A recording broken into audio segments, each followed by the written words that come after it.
नीर निधि से धीर हो वीर बने गंभीर, पूर्ण तैर कर पालिया भवसागर का तीर। अधीर हूँ मुझे धीर दो, सहन करूँ शव पीर। चीर चीर कर चिरे लखों अंतः की तस्वीर। वर्तमान शासन नायक श्री वीरनाथ भगवान की, शांतिनाथ भगवान की, मूल नायक श्री चिंतामणि, मूल नायक श्री चंद्रप्रभु भगवान की, मुक्तागिरी के पार्श्वनाथ भगवान की, संत श्रोमणी विश्व वंदनीय आचार्य गुरुदेव विद्यासागर महामुनि राज की, आचार्य भगवान श्री समय सागर जी महाराज की, निर्यापक स्वर्ण पूज्य मुनिवर श्री अभय सागर जी महाराज की, पूज्य मुनिवर श्री प्रभास सागर जी महाराज की, पूज्य मुनिवर श्री चंद्र सागर जी महाराज की, पूज्य मुनिवर श्री निधि सागर जी महाराज की, मुनिवर श्री उद्यम सागर जी हीरक सागर जी महाराज की जय हो। मुनिवर श्री गरिष्ठ सागर जी महाराज की जय हो। ओम।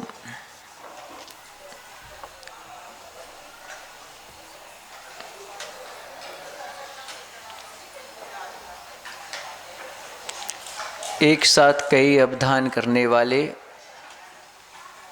उच्च सैनन के धारी व्यक्तियों,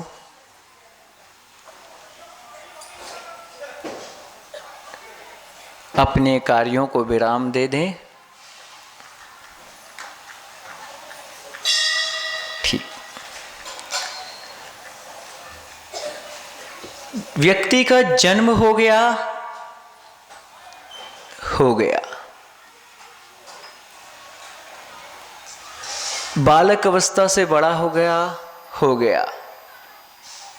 किसी दिन रोगों ने घेर लिया, घेर लिया, और वह एक दिन आई और अपने साथ लेके चली गई। हम जिए, बड़े हुए और चले गए, लेकिन कैसे जिए,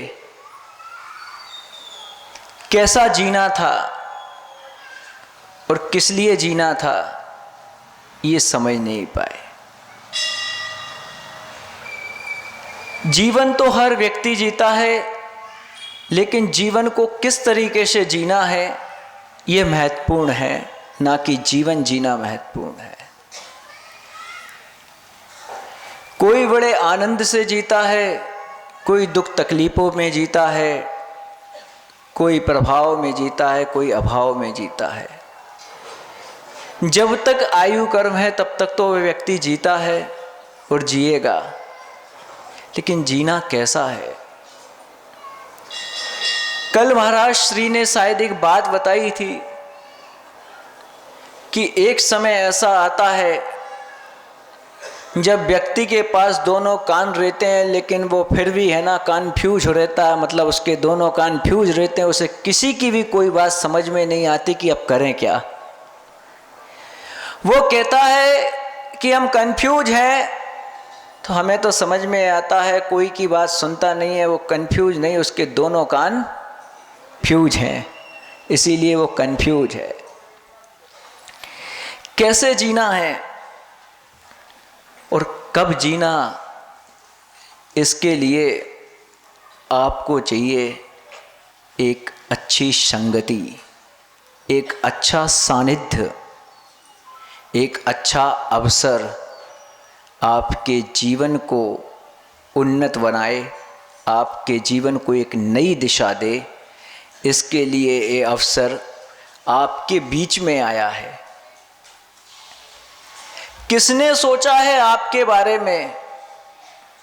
आपके माता पिता को तो बस यह परवाह है कि भले ही वो बच्चा हमारा 10 किलो का हो, लेकिन उसके ऊपर 5 किलो का बैग टंगा हो, वे स्कूल जाए और नंबरों की दौड़ में सबसे प्रथम आए, और हमारा बेटा एक दिन क्या बन जाए, बड़ा आदमी बन जाए। बड़ा आदमी बनाना सबको आ रहा है कि बड़ा आदमी बन जाए, लेकिन बहुत कम माता पिता चाहते हैं कि हमारा बेटा संस्कारवान बन जाए, हमारा बेटा सदाचारी बन जाए, हमारा बेटा पूर्ण शिक्षित के साथ संस्कारी बन जाए। लेकिन यह बहुत कम लोग चाहते हैं। नंबरों की दौड़ में व्यक्ति आजकल पागल है। एक विषय की बात आई, हो सकता है आप 2 विषय में इतने उच्च नंबर प्राप्त कर लें कि उसमें आपके 100% नंबर, मतलब 100 में से 100 नंबर आ जाए। 5 विषयों का पेपर था, 3 विषयों में आपने 100 में से 100 ले आए, और अगर 2 विषय में आपके 100 में से 20 आए और एक में 100 में से 20 आए और एक में 100 में से 10 आए, तो आपके परीक्षा का परिणाम क्या होगा ये बताओ? क्या होगा? आपके परीक्षा का परिणाम, आप उत्तीर्ण होंगे क्या अनुत्तीर्ण होंगे? बोलो ना, उत्तीर्ण होंगे, अनुत्तीर्ण होंगे। इसीलिए हर क्षेत्र, हर विषय में कम से कम इतनी जानकारी तो हो कि हमें जीवन को कैसे जीना है, आगे कैसे बढ़ना है, इस विषय में। अच्छी संगति का मिलना अच्छे समय की तरह बड़ा मुश्किल है, क्योंकि लोगों को बुरी संगति तो अति शीघ्र मिल जाती है और वो उस रास्ते पे अति शीघ्र चला जाता है। लेकिन अच्छी संगति का मिलना, जैसे कोई बोलता है ना, मेरा समय बहुत अच्छा चल रहा है, वैसे हम सभी का समय बहुत अच्छा चल रहा है, क्योंकि हम सब समय के साथ हैं।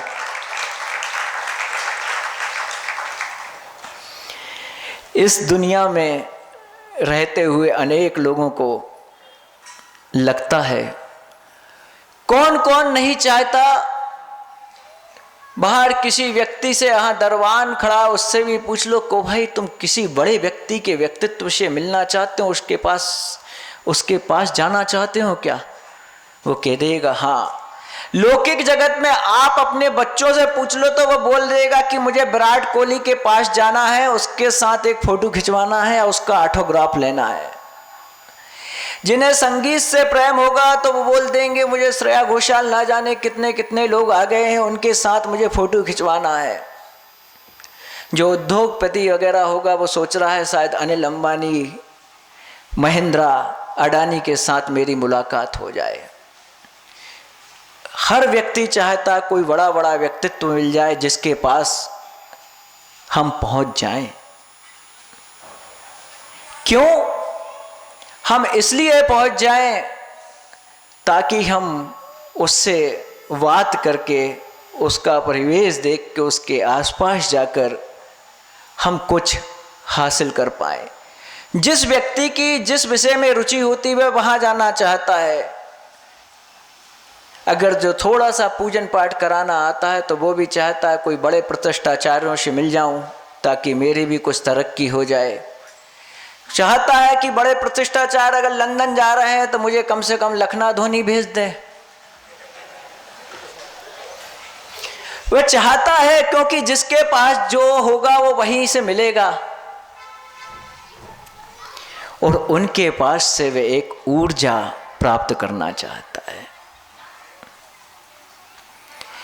अब ये लौकिक जगत की बात हो गई, पारलौकिक जगत में आपके लिए एक सुंदर और सुनहरा अवसर आया है।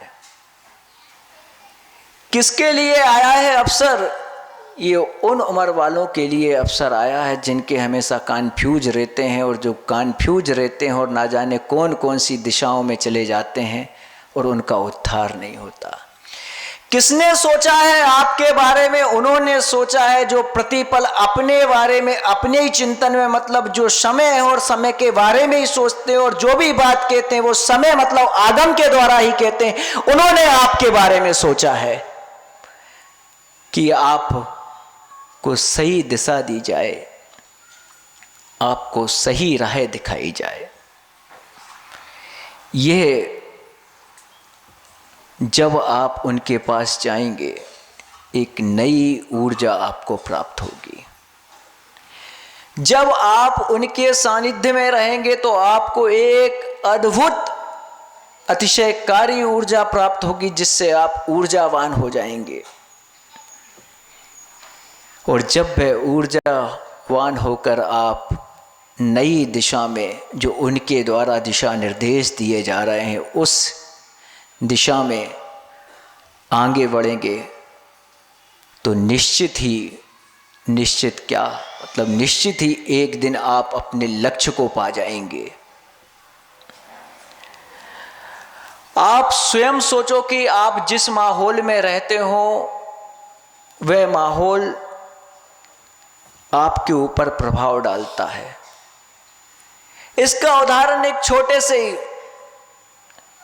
बजते हुए बाजो और ढोल पे किसी को बताना नहीं पड़ता, आपके स्वयं अपने पैर थिरकने लगते हैं।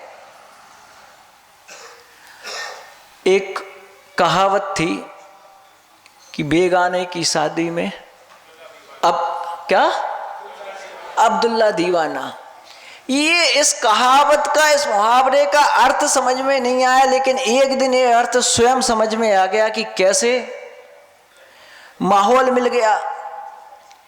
आपके घर के द्वारे से किसी की बारात निकल रही हो और बाजे कहां पर बज रहे हैं? घर में कि सड़क पे? सड़क पे बाजे बज रहे हैं। बारात किसकी निकल रही है आपको पता है? दूल्हा कौन है आपको पता है?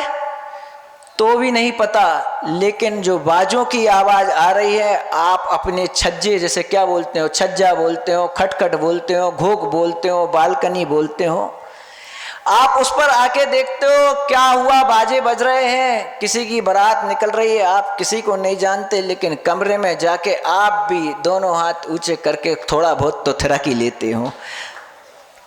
ऐसा होता है ना?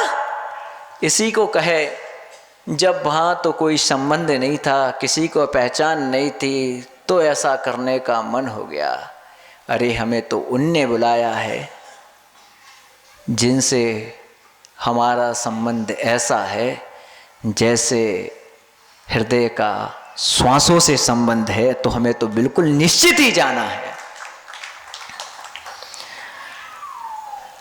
अब संगति का असर कैसा है, कैसे पड़ता है, विचार करो। एक मक्खी का वजन कितना होगा? उदाहरण में एक मक्खी का वजन कितना होगा? 1 ग्राम मान ले, 1 ग्राम मान ले। अपन तो 5 ग्राम कह रहे हैं दीदी, लेकिन अपन 1 ग्राम मान ले, तोला किसी ने नहीं है। एक मक्खी का वजन कितना है? 1 ग्राम। अगर वही मक्खी अगर मिठाई पे जाकर बैठ जाए, 500 रुपए किलो की मिठाई और 1000 रुपए किलो की भी मिठाई हो, अगर उस पे जाकर बैठ जाए और वो तुल जाए, तो मक्खी की कीमत कितनी हो गई? कितनी हो गई? 1000 रुपए नहीं, उसका जो वजन की कीमत लगा लो, कितनी हो गई? बताओ भैया कोई। हाँ, 1 रुपए, 10 रुपए, कितनी हुई? ठीक। अब वही मक्खी किसी के सोने के आभूषण पे जाके बैठ जाए, तो उस मक्खी की कीमत कितनी हो गई बताओ? हाँ, 15,000। मक्खी वही, लेकिन कीमत दोनों भिन्न। कैसे? संगति का प्रभाव। और वही मक्खी अगर जाकर किसी भ्रष्टा पे बैठ जाए, तो बताओ कोई कीमत किसी काम की नहीं रही। ऐसे ही तुम्हारा जीवन, अगर लौकिक जगत के लोगों में रहो, तो हो सकता है थोड़ी बहुत वैल्यू बढ़ जाए, पैसा कमा लो, धन कमा लो, गाड़ी ले लो, घोड़ा ले लो, हाँ शादी करवा लो, यहाँ चले जाओ, उधर चले जाओ, थोड़ी बहुत पहुंच पकड़, ये कीमत। लेकिन अगर पारलौकिक जगत के वहां गुरु के पास पहुंच गए, तो आपकी कीमत ऐसी बढ़ जाएगी जैसे उस मक्खी की कीमत बढ़ी जो मिठाई के बाद सोने पे जाकर बैठी। और वही संगति अगर आपने नीच कुल वालों की ले ली, तो आप किसी काम के नहीं रहे। कोई आपको देखना भी पसंद नहीं करेगा, और अगर देख भी लेगा तो अपना मुख बना लेगा, और क्या करेगा वो मैं बोलूँगा नहीं, आप खुद समझदार हैं, समझ गए। बड़े बड़े राजनेताओं का आह्वान आता है कि आज इस तारीख को ये फलाने साहब आ रहे हैं, इस तारीख को ये जन संबोधन करेंगे, ना जाने कितने लोग। आप सोचते हो कि उस पार्टी में हमारा कुछ अस्तित्व है, हम उस पार्टी के कार्यकर्ता हैं, तो हमें इतने लोगों को साथ ले जाना है, इतने लोगों को हमें अपना शक्ति प्रदर्शन कराना है, हमें बताना है, हमें जाना है, और सब लोगों को आप ले जाते हो। जो जो जिस जिस बूथ का कार्यकर्ता होता है वहाँ तो जुमले चलते हैं, वादे चलते हैं, कितने पूरे होंगे कितने नहीं होंगे ये पता नहीं। लेकिन ये आह्वान किसी राजनेता के द्वारा नहीं आया, ये आह्वान अगर आया है, आपको बुलाने के लिए अगर आया है, तो मोक्ष मार्ग के जो नेता कहलाते हैं ऐसे आचार्य भगवान ने आपके बारे में सोचा है और आपको बुलाया है। खुद का कल्याण करते ना क्यों सोचते हैं? खुद का तो करते ही हैं और आपका भी करवाना चाहते हैं। क्यों? धर्म तो दो ही है, एक श्रावक का धर्म और एक श्रवण का धर्म। हमारे लायक जो आदेश होते हैं, हमारे लिए जो उपदेश होते हैं वो हमें देते हैं, और तुम्हारे लिए जो उपदेश होगा, तुम्हारे लिए जो आदेश होगा वो तुम्हें देंगे। सबकी अपनी अलग अलग भूमिका है। समय अपनी गति से फिर बढ़ता जा रहा है और हम सब समय के साथ हैं। संगत का असर कैसा होता है, एक मक्खी के उदाहरण से तो आ गए। अब बोलो महाराज हम थोड़ी मक्खी हैं, हम तो इंसान हैं, तो ठीक है आपकी भी सुन लो। रावण का साथ जिसने दिया, जिस सेना ने दिया, वह सेना धराशायी हो गई। ये रावण का साथ देने वालों का हुआ। बहुत सारे लोग अहंकारी भी होंगे, अरे हम तो सब जानते हैं।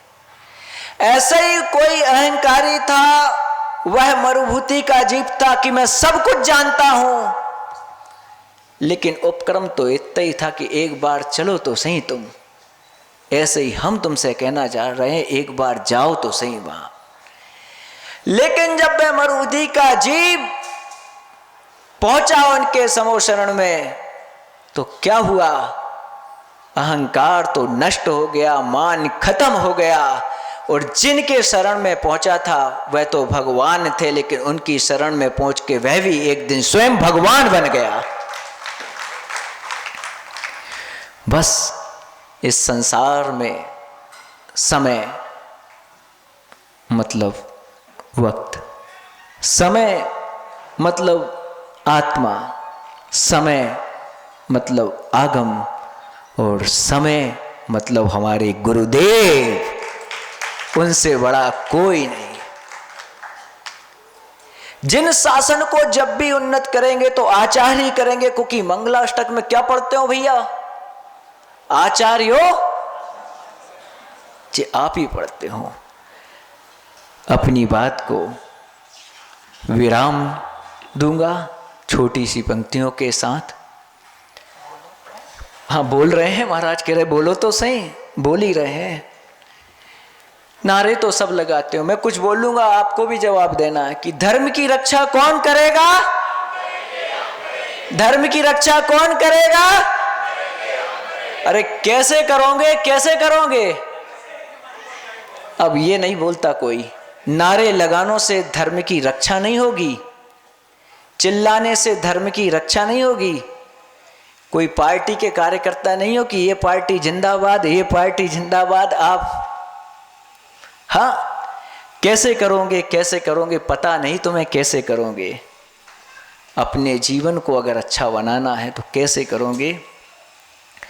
युवा बढ़ेगा, धर्म बढ़ेगा, धर्म बढ़ेगा, समाज बढ़ेगी, समाज बढ़ेगी तो संगठन होगा, और संगठन होगा तो शक्ति होगी, और जब शक्ति होगी तो अभूतपूर्व भक्ति होगी।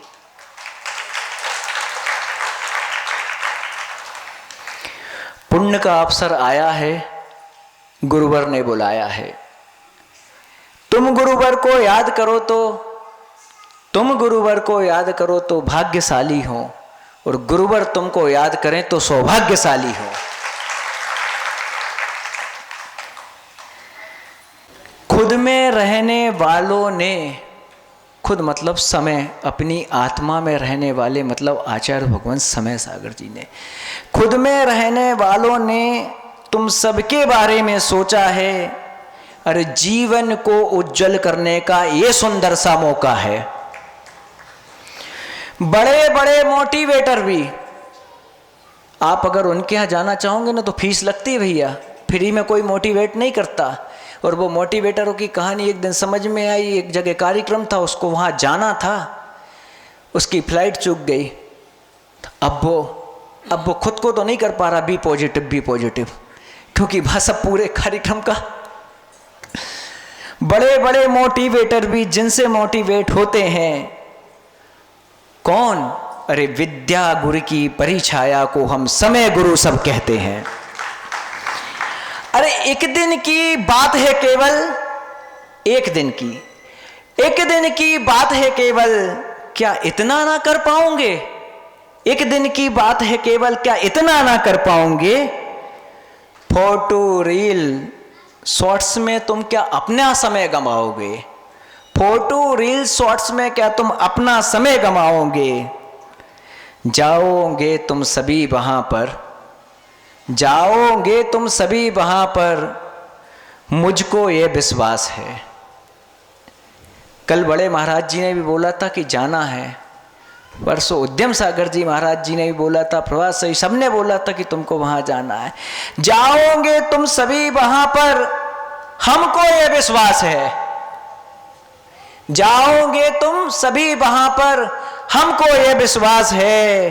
और सागर वालों के हृदय में विद्या गुरु का वास है। एक दिन वो भजन गा रहे थे कि तुम सब कहते हो कि भैया हम सागर वाले हैं, तुम सब कहते हो कि भैया हम सागर वाले हैं। सागर वाले नहीं कि हम विद्या सागर वाले हैं, और विद्या सागर वाले हैं कि समय सागर वाले हैं, और समय सागर वाले हैं कि अभी अभय सागर वाले हैं, प्रभात सागर वाले हैं, चंद्र सागर वाले हैं, निरी सागर वाले हैं, उद्यम सागर वाले हैं, और हीरक सागर वाले हैं।